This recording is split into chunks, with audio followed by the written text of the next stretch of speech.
That's good. Welcome, gamers, to Digital Coffee Gaming Brew, your go-to pod for PC gaming reviews, opinions, industry insight that hit harder than a double espresso. I'm your digital barista, Brett Deister, and if you're like me, you're here because PC gaming isn't just a hobby, it's the fuel that keeps your rig humming through the night. Yeah, we're keeping it simple because who needs fancy when you've got raw power? Today, we're kicking things off with some fresh brewed news from the PC world. Stuff that's got me skeptical about hardware promises, but excited for community driven wins.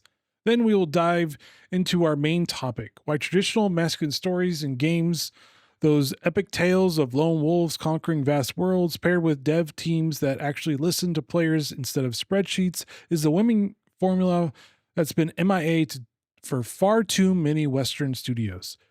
It's like the industry forgot that exploration and grit beat data-driven drivel every time. We'll explore why that's a problem, crack some jokes about investor boardrooms, and think outside the box on how to bring it back. Grab your mug, fire up that GPU, and let's brew this. If you're new here, hit subscribe on Spotify, YouTube, or everywhere you stream because this is PC Gaming Unfiltered. All right, let's grind through the latest headlines. I've got 5 hot ones, all PC centric, and I'll keep it real. Some of these make me raise my eyebrow. But hey, that's gaming in 2026 for you. First up, Crimson Desert is finally somewhat playable on Intel Arc graphics cards, according to PC Gamer. Pearl Abyss dropped a patch that fixes the crashes on Intel Arc's lineup, like the A770 and the A750. Now you could actually boot up and explore that gritty open world without your PC throwing a tantrum. But, and this is where it gets funny, Cliff's face didn't make the cut. Yeah, the main character's mug is still glitching out, looking like he got hit by a pixelated sandstorm. It's playable, but if you're rocking Intel Arc, maybe stick to admiring the scenery and not the selfies. Skeptically speaking, Intel's been promising better driver support for ages. This feels like a half-baked fix. Good on Pearl Abyss for listening to community complaints, though more on that theme later. Speaking of Crimson Desert mods, because why fix it yourself when the community will? Eurogamer reports a new mod that adds female player character customization. Originally, the game's Black Desert Online roots lean heavily on male protagonists, but modders Desert Rose. It's a win for modders, it's a win for gamers that just really want to play the way they want to play with. Nothing wrong with that, and I fully agree with doing this with the extra exploration. Hey, if you're a girl that wants to play a girl, then go download this mod. This is something great for the community in general, and I am fully on board with this. Shifting gears to space, Starfield's getting a free lanes update, and Games Radar is hyping it's a fan plea answered. Bethesda's adding quality of life features that the community has been begging for months, like streamlined shipbuilding, better inventory management, and get this, one less mod needed because they're finally fixing the stuck in loading screen bug natively. No more alt-tabbing to pray to Todd Howard. Fans on Reddit have been vocal, and Bethesda listened. It's like Bethesda said, fine, we'll do it ourselves after you modded it for us. This ties right into our main topic.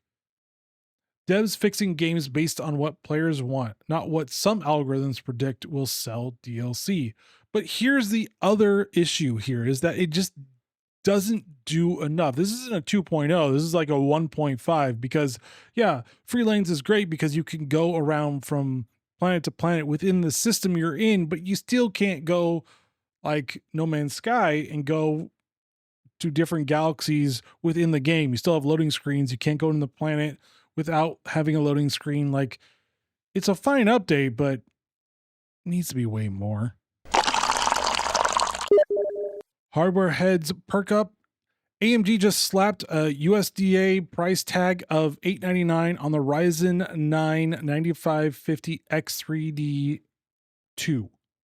Per Tom's Hardware, the beast is filled with dual cache X3D CPU, packing extra L3 cache on both chiplets for insane gaming performance. Think 20% frame rate boost in CPU bound titles like Cyberpunk 2077. But it's $200 more than the non X3D version. Now, if we want to put our skeptical hats on, is this the premium we pay for future proofing, or just AMD testing how much we'll shell out before Intel catches up? Outside the box, pair this with a mid range GPU, and you've got a rig that explores virtual worlds without breaking the bank much. Or it will, because everything's going in pricing and we really can't do anything about it. I just got wait out the AI apocalypse on everything tech related. Finally, Steam's latest client update is gathering FPS data to estimate frame rates based on your hardware. Reports on from Tom's Hardware is a beta feature focused on Steam OS devices like the Steam Deck, but it's rolling out wider. Valve's collecting anonymized data to suggest if a game will run smoothly on your setup before you buy. Because nothing says fun like Bethesda big brothering your FPS drops. But hey, if it means fewer refund requests, I'm in. This could revolutionize how we explore game libraries, especially for PC gamers juggling specs. No more guessing if the new RPG will chug on your laptop. This is also kind of a little bit worrying because it's just giving Valve more data. And even though we all love Valve because it's very consumer focused, this is a bit of good news and a bit of bad news. Plus, you really should know your system, look at the recommended specs, look at the minimum specs, and figure out if it actually works. Now, a lot of games, especially the newer games nowadays, really don't do a good job of even having the game playable on the recommended specs because a lot of developers don't optimize very well. They leave it to the Unreal Engine to optimize for them, which doesn't really optimize for anything. Whew. That's the news brew. Some wins, some meh, but all pointing to an industry where community input is starting to percolate through the corporate filters. Okay, let's get to the meat of this episode, the stuff that's been brewing in my mind like a forgotten pot of coffee. Today's main topic: why traditional masculine stories in games work so damn well when paired with loads of exploration and dev teams that actually fix their games based on what the community wants. Not what investors or data dashboards dictate. It's a winning formula that's been lost on way too many Western devs. And I'm here to dissect it with a skeptical eye, a dash of humor, and some outside the box thinking. Buckle up, this is PC Gaming Secret Sauce, and it's time we reclaim it. First, let's define traditional masculine stories. I'm talking those classic narratives of rugged individualism, heroism against the odds, and conquering unknown frontiers. Think Geralt in The Witcher 3, a grizzled monster hunter navigating mortal gray areas, or Arthur Morgan in Red Dead Redemption 2, an outlaw with a code exploring vast landscapes while grappling with loyalty and redemption. You could even add the Bethesda old games like Skyrim, Morrowind, and a lot of other ones. Even Gothic is another one. Baldur's Gate 3 is another recent one where you can do what you want and it works. These aren't just dude stories. They're about resilience, exploration, and personal growth in a harsh world. It's like if Hemingway wrote a game script with dragons and side quests instead of fishing trips. Why does this work? Simple. It taps into the primal urge for adventure. Loads of exploration is key. Open world where you can wander off the beaten path, discover hidden lore, and make choices that feel meaningful. Skeptically, day-driven games from big Western studios often prioritize engagement metrics over this. Remember Anthem? BioWare chased live service trends because investors saw dollar signs and endless grinding, not because players wanted it. Result? A flop that ignored community cries for deeper stories and exploration. Investors in boardrooms probably think masculine means buff dudes with guns, but nah, it's about the soul of the journey, not the biceps. Even though that is part of masculinity to actually be fit, it's not the main thing about masculinity. It's the hero's journey. It's the classic hero's journey that we always keep going after each time. It is retold over and over again with little different twists and everything, but it works. And this is why Crimson Desert works, along with the other things we're going to be discussing. Now, the real magic: dev teams that listen to the community. Eastern devs like Cyberpunk 2077 dev CD Projekt Red nailed this with the Witcher series. They fixed bugs, added free DLC, and expanded exploration based on player feedback. Not some algorithm saying more microtransaction.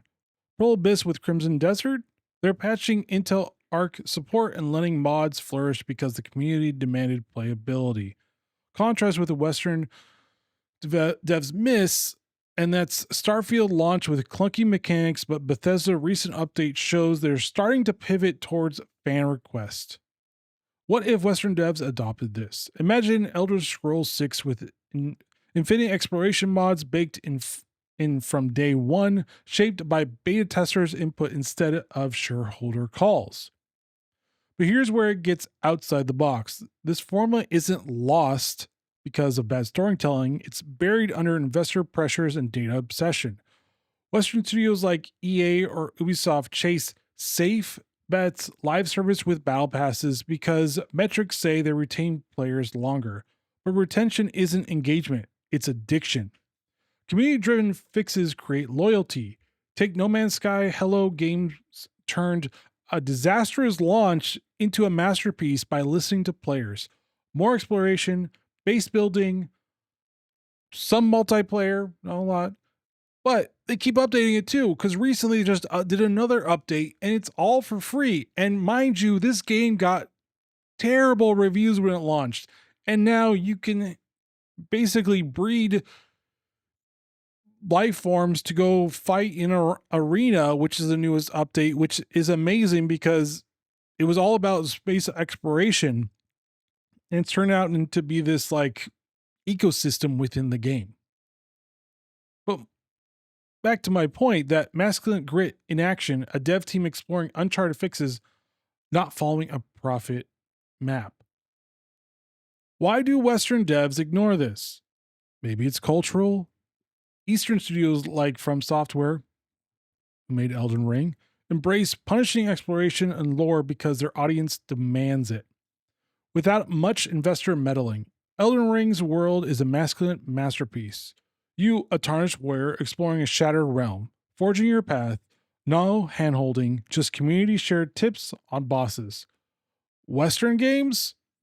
Often watered down for broad appeal per data. It's like brewing coffee with a focus group. End up tasting like weak tea. Or decaf coffee, which is fake coffee in my head. Let's think creatively. What if we flipped it? Indie Western devs are rediscovering this.